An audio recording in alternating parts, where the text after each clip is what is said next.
मते लगसी संबलपुरी गोटे भाषा नुहे, संबलपुरी गोटे भाव है।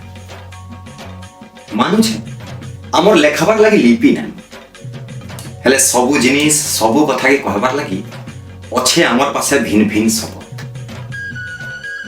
संबलपुरी ताले झुमसी संसार जेतेबेले रंगवती गाना बाजसी, जेतेबेले हलधर ताकर कविता पढ़सन दिसी दुनियार सबु प्रकार संबलपुरी पंचवाद्य बाजले क्या हैला जे के जाने आमर पादटा तार ताल संगे ताल मिसासी। मैं कहमी पुरथीनु संबलपुर माटिर महकटा अलगा है।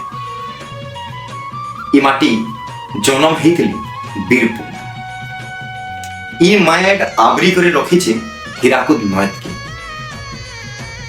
ई माटी अछन मां समले रूपे, ई मैट के कहसन ओडिशार भातहाणी।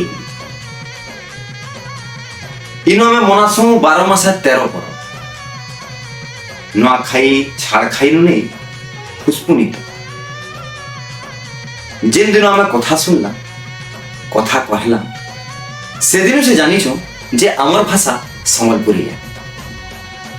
मार गेलो हो, बापार गाली हो, बुढ़ी मार कथा नहीं हो कि बुढ़ा दादार ज्ञान देना कथा, सब संबलपुरी है। आ संबलपुरी सुनी करी ही बड़ ही आमर भाषा आमर लगी महान है, गुरुर ज्ञान है, आमर गौरव है। संबलपुरी दिन सबको गुरुतुटे शुभेच्छा।